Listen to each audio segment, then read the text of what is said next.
the Son of Man, stories of a Savior, holiness with human hands, treasure for the traitor. No ear had heard, no eye had seen the image of the Father, until heaven came to live with me, a rescue like no other. ദൈവനാമം മഹത്വപ്പെടുമാറാകട്ടെ. ഇന്നെന്നെ ശ്രവിക്കുന്ന എൻ്റെ എല്ലാ പ്രിയപ്പെട്ടവർക്കും നമ്മെ ചേർത്തുകൊള്ളുവാനായി വേഗം വരുന്ന കർത്താവായ യേശു ക്രിസ്തുവിൻ്റെ നാമത്തിൽ സ്നേഹവന്ദനം. ഇന്നത്തെ ചിന്തയ്ക്കായിട്ട് നമുക്കൊരു വേദഭാഗം വായിക്കാം. മത്തായി എഴുതിയ സുവിശേഷം 6-ാം അധ്യായത്തിൻ്റെ 12-ാം വാക്യം. ഞങ്ങളുടെ കടക്കാരോട് ഞങ്ങൾ ക്ഷമിച്ചിരിക്കുന്ന പോലെ ഞങ്ങളുടെ കടങ്ങളെ ഞങ്ങളോട് ക്ഷമിക്കണമേ. അതുപോലെ 14-ാം വാക്യം. നിങ്ങൾ മനുഷ്യരോട് അവരുടെ പിഴകളെ ക്ഷമിച്ചാൽ സ്വർഗ്ഗസ്ഥനായ നിങ്ങളുടെ പിതാവ് നിങ്ങളോട് ക്ഷമിക്കും. നിങ്ങൾ മനുഷ്യരോട് പിഴകളെ ക്ഷമിക്കാഞ്ഞാലോ നിങ്ങളുടെ പിതാവ് നിങ്ങളുടെ പിഴകളെ ക്ഷമിക്കുകയില്ല. ഈ ഭാഗം നമുക്ക് നല്ല സുപരിചിതമാണ്. ശിഷ്യന്മാർ കർത്താവിൻ്റെ അടുക്കൽ വന്നിട്ട് പറഞ്ഞു, ഞങ്ങളെ പ്രാർത്ഥിപ്പാനായിട്ട് പഠിപ്പിക്കണമെന്നുള്ളത്. അപ്പോൾ കർത്താവ് അവരെ പഠിപ്പിക്കുന്ന ആ ഭാഗമാണ് ഇവിടെ നമുക്ക് കാണുന്നത്. കർത്താവിനോട് പ്രാർത്ഥിക്കുന്ന കർത്താവ് പറഞ്ഞ്, നിങ്ങൾ ഈ വണ്ണം പ്രാർത്ഥിപ്പിൻ, സ്വർഗ്ഗസ്ഥനായ ഞങ്ങളുടെ പിതാവേ, നിൻ്റെ നാമം വിസ്തീരിക്കപ്പെടണമേ. അങ്ങനെ അവരെ പ്രാർത്ഥിപ്പിക്കുവാനായിട്ട് അതിൻ്റെ ഒരു മോഡൽ അവർക്ക് കൊടുക്കുകയാണ് ഇവിടെ ചെയ്യുന്നത്. അതിൽ വളരെ ഇമ്പോർട്ടൻ്റ് ആയിട്ടുള്ളൊരു കാര്യമാണ് അതിൽ പറയുന്നത്. അവിടെ പറഞ്ഞ്, ഞങ്ങളുടെ കടക്കാരോട് ഞങ്ങൾ ക്ഷമിച്ചിരിക്കുന്ന പോലെ ഞങ്ങളുടെ കടങ്ങളെ ഞങ്ങളോട് ക്ഷമിക്കണമേ. ഈ വളരെ പ്രിയ സഹോദരന്മാരെ, ഈ വാക്യം വളരെ അർത്ഥവത്തായ ഒരു വാക്യമാണ്. നമുക്ക് ആരോടെങ്കിലും ദേഷ്യമോ പ്രയാസമോ ബുദ്ധിമുട്ടോ ഉണ്ടെങ്കിൽ നമ്മൾ അവരോട് ക്ഷമിച്ചിട്ടുണ്ടോ എന്നുള്ളതൊന്ന് ചിന്തിക്കുക. അങ്ങനെ നമ്മളെ ഉപദ്രവിച്ചവരായിരിക്കാം, നമ്മളെക്കൊണ്ട് ചീത്ത പറഞ്ഞവരായിരിക്കാം, നുണ പറഞ്ഞവരായിരിക്കാം, നമ്മൾ അറിയാത്ത കാര്യങ്ങൾ പോലും നമ്മെക്കുറിച്ച് പറയുന്ന ചിലരുണ്ട്. അങ്ങനെയുള്ള മനസ്സുള്ള വ്യക്തികളുണ്ട്. വിശ്വാസികളിലുമുണ്ട്, അവിശ്വാസികളിലുമുണ്ട്. അങ്ങനെയുള്ള അനേകരുടെ മുമ്പിലാണ് മധ്യത്തിലാണ് നാം ജീവിക്കുന്നത്. അങ്ങനെ നാം ജീവിച്ചു വരുമ്പോൾ നമുക്ക് ചിലപ്പോൾ നമ്മളെക്കുറിച്ച് നമ്മൾ ചെയ്യാത്ത കാര്യങ്ങളെക്കുറിച്ച് പറഞ്ഞ് നമ്മളെക്കുറിച്ച് ചീത്തമായിട്ടുള്ള മോശമായിട്ടുള്ള കാര്യങ്ങളൊക്കെ പരത്തിയിട്ടുള്ളവർ ചിലരൊക്കെ കാണും. അപ്പോൾ അവരെ കാണുമ്പോൾ അല്ലെങ്കിൽ അവരോടുമായിട്ടുള്ള ഇടപെടലിൽ നമ്മൾക്ക് നമ്മുടെ ഉള്ളിലെ പകയും പ്രയാസവും വിദ്വേഷവും ഒക്കെ നമ്മുടെ ഹൃദയത്തിൽ വരും. നാം പറഞ്ഞിട്ടില്ലാത്ത കാര്യങ്ങൾ നാം പറഞ്ഞെന്ന് പറയുന്നവരുമുണ്ട്. അപ്പോൾ ഇവിടെ കർത്താവ് പറയുകയാണ്, പ്രാർത്ഥിക്കുന്നതിന് മുമ്പായിട്ട് ഞങ്ങളുടെ കടക്കാരോട് ഞങ്ങൾ ക്ഷമിച്ചിരിക്കുന്നത് പോലെ ഞങ്ങളുടെ കടങ്ങളെ ഞങ്ങളോട് ക്ഷമിക്കണമേ. അതിൻ്റെ അർത്ഥം ഞങ്ങളുടെ കടക്കാരോട് ഞങ്ങൾ ക്ഷമിച്ചിട്ടില്ലെങ്കിൽ കർത്താവ് നമ്മളോട് ക്ഷമിക്കുകയില്ല എന്നുള്ളത് ഈ വാക്യത്തിൽ നിന്ന് മനസ്സിലാക്കുവാനായിട്ട് സാധിക്കും. അതിൻ്റെ 14-ാം വാക്യത്തിൽ അത് തന്നെയാണ് പറയുന്നത്. നിങ്ങൾ മനുഷ്യരോട് അവരുടെ പിഴകളെ ക്ഷമിച്ചാൽ സ്വർഗ്ഗസ്ഥനായ നിങ്ങളുടെ പിതാവ് നിങ്ങളോട് ക്ഷമിക്കും. നിങ്ങൾ മനുഷ്യരുടെ പിഴകളെ ക്ഷമിക്കാഞ്ഞാലോ നിങ്ങളുടെ പിതാവ് നിങ്ങളുടെ പിഴകളെ ക്ഷമിക്കുകയില്ല. വളരെ വളരെ ഗൗരവമായിട്ടുള്ളൊരു വാക്യമാണ്. പ്രാർത്ഥിക്കുന്നതിന് മുമ്പായിട്ട് ആരോടെങ്കിലും നമുക്ക് വിഷമമുണ്ടെങ്കിൽ, നമ്മളോട് വിഷമമുണ്ടെങ്കിൽ അത് നമ്മൾ ക്ഷമിച്ചിട്ട് വേണം കർത്താവിൻ്റെ സന്നിധിയിൽ പ്രാർത്ഥിക്കുവാൻ. അല്ലാത്ത നമ്മുടെ അനേക പ്രാർത്ഥനകൾ ഉത്തരം കിട്ടാതെ ഇരിക്കുന്നതിൻ്റെ കാരണം നമ്മുടെ മനസ്സിൽ മറ്റുള്ളവരോടുള്ള പക അല്ലെങ്കിൽ വിദ്വേഷം, അവരെ ക്ഷമിക്കാത്ത അനുഭവം നമ്മുടെ ജീവിതത്തിലുണ്ട് എന്നുള്ളതാണ്. നാം ചിലപ്പോൾ ചില കാര്യങ്ങളൊക്കെ നമുക്ക് മറക്കാൻ സാധിച്ചെന്ന് വരത്തില്ല, എന്നാൽ നമുക്ക് ക്ഷമിക്കുവാനായിട്ട് സാധിക്കും, അവരെ സ്നേഹിക്കുവാനായിട്ട് സാധിക്കും, അവർക്ക് വേണ്ടി പ്രാർത്ഥിക്കുവാനായിട്ട് സാധിക്കും. അത് നമ്മുടെ ജീവിതത്തിൽ നിന്ന് മാറ്റിക്കളയുവാൻ സാധിക്കും എന്നല്ല അത് ഇവിടെ ക്ഷമിക്കുക എന്നുള്ളതിൻ്റെ അർത്ഥം. അത് നമ്മൾ അവരോട് യഥാർത്ഥമായിട്ട് ക്ഷമിക്കുകയും അവരെ സ്നേഹിക്കുകയും ചെയ്യുമ്പോഴാണ് അവരോട് നമ്മൾ ക്ഷമിക്കുന്നതായിട്ട് മനസ്സിലാക്കുവാനായിട്ട് സാധിക്കും. അങ്ങനെ ക്ഷമിക്കാതിരുന്നാൽ കർത്താവ് നാം പാപികളും ദ്രോഹികളുമായിരുന്നപ്പോൾ നമ്മളെ സ്നേഹിച്ചു. നമ്മുടെ തെറ്റുകളെയും കുറ്റങ്ങളെയും അവൻ ക്ഷമിച്ചു. നമ്മുടെ പാപങ്ങളെ അവൻ ക്ഷമിച്ചു. അവൻ താൻ തന്നെ അത് ഏറ്റെടുത്തുകൊണ്ടാണ് നമ്മുടെ പാപങ്ങളെ ക്ഷമിച്ചത്. നാം നല്ലവരായിരുന്നിട്ടല്ല നാം ദൈവത്തിൻ്റെ മക്കളായിട്ട് തീർന്നു, മറിച്ചോ നാം ദുഷ്ടന്മാരും ദോഷികളുമായിരുന്നപ്പോൾ കർത്താവ് നമുക്ക് വേണ്ടി ഈ ലോകത്തിലേക്ക് വന്നു, നമുക്ക് വേണ്ടി മരിച്ചു ഉയർത്തെഴുന്നേറ്റ് സ്വർഗത്തിൽ ജീവിക്കുകയാണ്. ആ കർത്താവ് പറയുകയാണ്, നിങ്ങളുടെ കടക്കാരോട് നിങ്ങൾ ക്ഷമിച്ചെങ്കിൽ മാത്രമേ അവരുടെ പിഴകളെ നിങ്ങൾ ക്ഷമിച്ചെങ്കിൽ മാത്രമേ ഞാൻ നിങ്ങളുടെ പിഴകളെ ക്ഷമിക്കുകയുള്ളൂ എന്ന്. പ്രിയ സഹോദരിമാരെ, നമ്മുടെ ജീവിതത്തിൽ നമ്മൾ പ്രാർത്ഥിക്കുന്നതിന് മുമ്പ് പ്രാർത്ഥിക്കുന്നവരായിരിക്കാം. അനേകം മണിക്കൂർ പ്രാർത്ഥിക്കുന്നവരായിരിക്കാം. എന്നാൽ നമ്മുടെ പ്രിയപ്പെട്ടവരോട്, നമ്മുടെ ഭർത്താവിനോടായിരിക്കാം, മരുമകളോടായിരിക്കാം, അമ്മായിയമ്മയോടായിരിക്കാം, അമ്മായിപ്പനോടായിരിക്കാം, നമ്മുടെ സിസ്റ്റർ ഇൻ ലോസിനോടായിരിക്കാം, നമ്മുടെ സഭയിലുള്ള മൂപ്പന്മാരോടായിരിക്കാം, ആരോടെങ്കിലും നമുക്ക് വൈരാഗ്യം അല്ലെങ്കിൽ നമ്മുടെ ഹൃദയത്തിൽ ദോഷം വെച്ച് പുലർത്തിക്കൊണ്ടാണ് നമ്മൾ ഈ പ്രാർത്ഥിക്കുന്നതെങ്കിൽ നമ്മുടെ പ്രാർത്ഥന ദൈവം കേൾക്കുകയില്ല. വളരെ വ്യക്തമായിട്ട് കർത്താവ് പറയുകയാണ്, ഞങ്ങളുടെ കടക്കാരോട് അവർ പഠിപ്പിക്കുകയാണ്, ഞങ്ങളുടെ കടക്കാരോട് ഞങ്ങൾ ക്ഷമിച്ചതുപോലെ ഞങ്ങളുടെ കടങ്ങളെ ഞങ്ങളോട് ക്ഷമിക്കണമേ.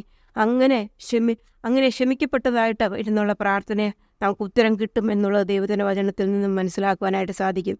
നമുക്ക് ഈ വാക്യം നമ്മുടെ ജീവിതത്തിൽ പ്രായോഗികമാക്കുവാൻ പ്രാർത്ഥിക്കുന്നതിന് മുമ്പായിട്ട് നമ്മൾ ഈ വാക്യം പ്രായോഗികമാക്കുവാൻ ദൈവം നമ്മളെ സഹായിക്കട്ടെ. ആ വാക്യത്തിൽ പറയുന്നത്, ഞങ്ങളുടെ കടക്കാരോട് ഞങ്ങൾ ക്ഷമിച്ചിരിക്കുന്ന പോലെ ഞങ്ങളുടെ കടങ്ങളെ ഞങ്ങളോട് ക്ഷമിക്കണമേ എന്നുള്ളതാണ്. ഇതിൻ്റെ ഒരു ഉദാഹരണമായിട്ട് പണ്ട് കാലത്ത് ഇന്നുള്ളതുപോലെ ജനങ്ങൾ തിരഞ്ഞെടുത്ത് അയക്കുന്നവരായിരുന്നില്ല നാട് ഭരിച്ചിരുന്നത്. രാജാക്കന്മാരാണ് ഭരണം നടത്തിയിരുന്നത്. അന്ന് കൊലയും യഥേഷ്ടം നടന്നിരുന്നു. പ്രഭുക്കന്മാർ പ്രതാപത്തിനും പ്രശസ്തിക്കും വേണ്ടി മറ്റുള്ളവരെ നിഷ്കരുണം വധിച്ചിരുന്നു. ഹെൻറി എന്ന യുവാവിൻ്റെ പിതാവ് മറ്റൊരാളുമായി ഏറ്റുമുട്ടി. ഹെൻറിയുടെ പിതാവിൻ്റെ മരണത്തിലാണ് ആ കലാപം അവസാനിച്ചത്. ഇതിന് പ്രതികാരം ചെയ്യണമെന്ന് ഹെൻറി തീരുമാനിച്ചു.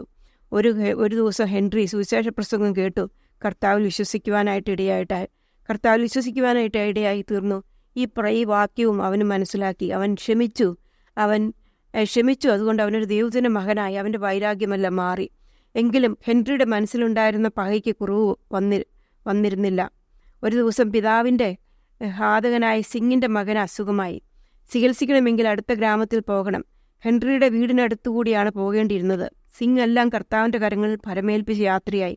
കർത്താവിൻ്റെ രക്ഷിതാവായി സ്വീകരിച്ച സിംഗ് തിരികെ വരുമ്പോൾ ഹെൻറിയെ കാണണമെന്ന് തീരുമാനിക്കുകയും ചെയ്തു. എന്നാൽ ഹെൻറിയുടെ പക മാറിയിട്ടില്ല. അവൻ രക്ഷിക്കപ്പെട്ടു ദൈവത്തിൻ്റെ മകനായി എന്നുള്ളത് ശരിയാണ്. എന്നിരുന്നാലും അവൻ്റെ ഹൃദയത്തിൽ സിംഗിനോടും കുടുംബത്തോടും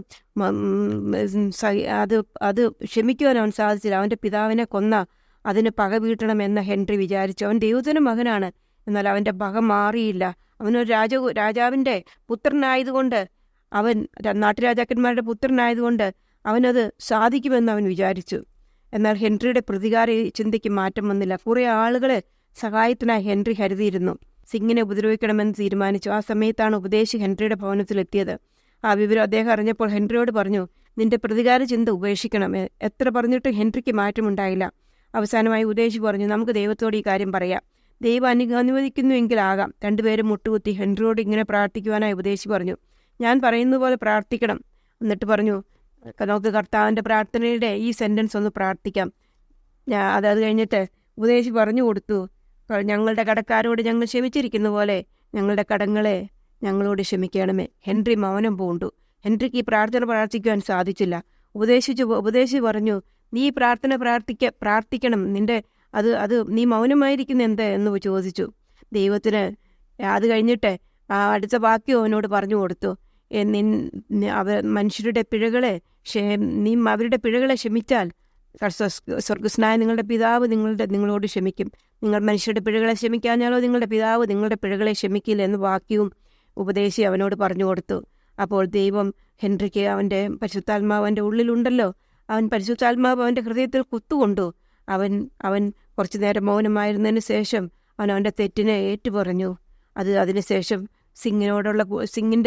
സിംഗിനോടുള്ള വൈരാഗ്യം മാറ്റിത്തരുവാൻ ദൈവത്തോട് അപേക്ഷിച്ചു. അങ്ങനെ തൻ്റെ ഹൃദയം സന്തോഷം കൊണ്ട് നിറഞ്ഞു. എത്ര ആനന്ദകരമായ അനുഭവം! സിംഗ് വന്നപ്പോൾ ഹെൻറി അവനെ സന്തോഷത്തോടെ സ്വീകരിച്ചു. അവർ ഒന്നിച്ച് ദൈവത്തെ സ്തുതിച്ചു, ദൈവത്തെ മഹത്വപ്പെടുത്തി. അവർ സന്തോഷത്തോടുകൂടെ ആ മോൻ്റെ ട്രീറ്റ്മെൻ്റ് എല്ലാം കഴിഞ്ഞ് പിരിഞ്ഞു പോകുവാനായിട്ട് ഇടയായിട്ട് തീർന്നു. പ്രിയ സഹോദരിമാരെ, മറ്റുള്ളവരോടുള്ള പക നമ്മുടെ ഹൃദയത്തിലുണ്ടെങ്കിൽ ദൈവത്തിന് നമ്മുടെ പ്രാർത്ഥന കേൾക്കുവാൻ സാധിക്കില്ല. ഹെൻറി ചെയ്തതുപോലെ മറ്റുള്ളവരെ സ്നേഹിക്കുവാനുള്ള ഹൃദയം നമുക്ക് ലഭിക്കുന്നതിന് പ്രാർത്ഥനയിൽ പോരാടാം, മറ്റുള്ളവരെ സ്നേഹിക്കാം. കൂട്ടുകാരനെ സ്നേഹിക്കുന്നില്ല എങ്കിൽ നമ്മൾ കാണുന്ന കൂട്ടുകാരനെ സ്നേഹിക്കാൻ കഴിയാത്തവർക്ക് കാണാത്ത ദൈവത്തെ സ്നേഹിക്കുവാൻ കഴിയുകയില്ല എന്ന് നമുക്ക് ദൈവത്തിൻ്റെ വചനത്തിൽ നിന്ന് മനസ്സിലാക്കുവാനായിട്ട് സാധിക്കും. വരുന്ന ദിവസങ്ങളിൽ നമുക്ക് നമ്മുടെ ഹൃദയത്തിൽ എന്തെങ്കിലും പകയുണ്ടെങ്കിൽ ആ പക മാറ്റിക്കളഞ്ഞ്, ആരോടെങ്കിലും വൈരാഗ്യമുണ്ടെങ്കിൽ അത് മാറ്റിക്കളഞ്ഞിട്ട് നമുക്ക് അവരെ സ്നേഹിക്കുവാനായിട്ട് ദൈവം നമ്മളെ സഹായിക്കട്ടെ. നാം സ്നേഹമുണ്ടെങ്കിൽ മാത്രമേ നമുക്കത് സാധിക്കുകയുള്ളൂ. ആദ്യമായിട്ട് നാം ദൈവത്തെ സ്നേഹിക്കണം. അവൻ നമ്മെ സ്നേഹിച്ചു. തൻ്റെ പുത്രനെ നമ്മുടെ പാപങ്ങൾക്ക് പ്രായശ്ചിത്തമാകുവാൻ അയച്ച് അങ്ങനെ അവൻ സ്നേഹം പ്രദർശ്യമാക്കി. അതുകൊണ്ട് നാമും ദൈവത്തെ സ്നേഹിക്കുന്നത് പോലെ തന്നെ നാം അന്യോന്യം സ്നേഹിക്കേണ്ടത് ആവശ്യമാണ്. 1 യോഹന്നാൻ 4-ാം അധ്യായത്തിൽ പറയുന്നത്, 4:12 വാക്യത്തിൽ പറയുന്ന, ദൈവത്തെ ആരും ഒരു നാളും കണ്ടിട്ടില്ല. നാം അന്യോന്യം സ്നേഹിക്കുന്നുവെങ്കിൽ ദൈവം നമ്മിൽ വസിക്കുന്നു, അവൻ്റെ സ്നേഹം നമ്മൾ തികഞ്ഞിരിക്കുന്നു. അങ്ങനെ ദൈവത്തെ അന്യോന്യം സ്നേഹിക്കുവാനും ദൈവത്തിൻ്റെ സ്നേഹത്തിൽ തികഞ്ഞിരിപ്പാനും കർത്താവ് നമ്മളെ സഹായിക്കട്ടെ. അവൻ്റെ വലിയ നാമം മഹത്വപ്പെടുമാറാകട്ടെ. You did not speak, you made no sound. You died for your accusers, and as your blood fell to the ground, you redefined my future. And on the day that you arose, the darkness ran for cover, for the King of Kings has claimed his throne, both now and till forever. Good morning, sisters. Ecclesiastes chapter 3, verses 1 and onwards. To everything there is a season, and a time to every purpose under the heaven. A time to be born, and a time to die. A time to plant, and a time to pluck up that which is planted. A time to kill, and a time to heal. A time to break down, and a time to build up. A time to weep, and a time to laugh. A time to mourn, and a time to dance. A time to cast away stones, and a time to gather stones together. A time to embrace, and a time to refrain from embracing. A time to get, and a time to lose. A time to keep, and a time to cast away. A time to rend, and a time to sue. A time to keep silence, and a time to speak. A time to love, and a time to hate. A time of war, and a time of peace. I know that there is no good in them, but for a man to rejoice and to do good in his life. And also that every man should eat and drink and enjoy the good of his labor. It is the gift of God. I know that whatsoever God doeth, it shall be forever. Nothing can be put to it, nor anything taken from it. And God does it, that men should fear before him. Why does God allow certain things to happen? Why do the wicked seem to benefit, while the good suffer? Many times we have heard and asked this question ourselves. The answer to this question is something that many have searched so far to find, and yet could not comprehend it. Here we find the answer in verse 1. To everything there is a season, and a time to every purpose under the heaven.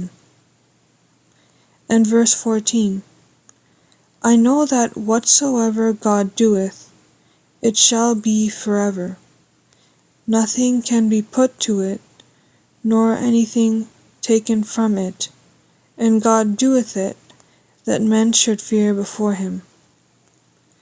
So, dear ones, there is a time to every purpose, and ultimately this humbles us to know that all the good, the strength, the smarts, the gifts and talents we have been so graciously given to us by God himself, and we should respect him, fear him, for he is in control, and no one can add or remove from his word, for he is the beginning and the end of all things, the Alpha and Omega.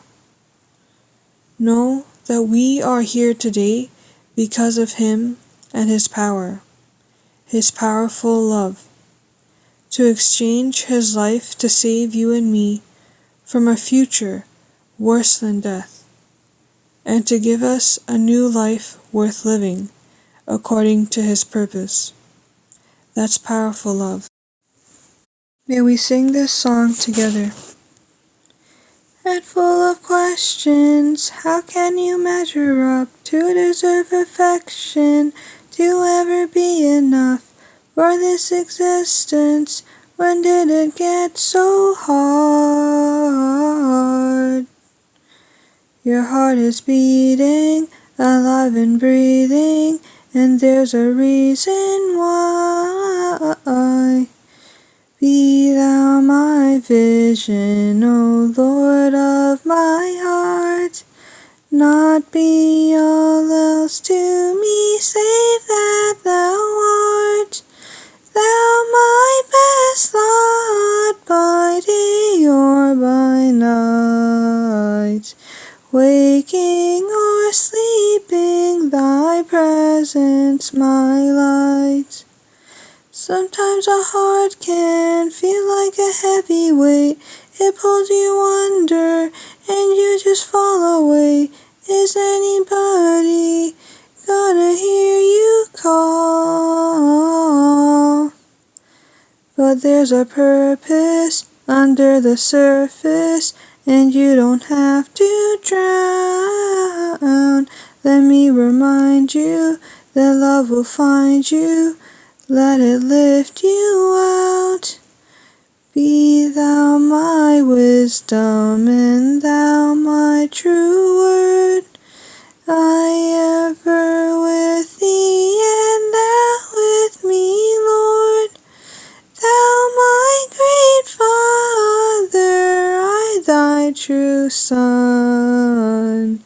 Thou in me dwelling, and I with thee one. Thou in me dwelling, and I with thee one. May his name alone be glorified. Amen. You are worthy. You are worthy of your name. Yes, you are worthy. Oh, you are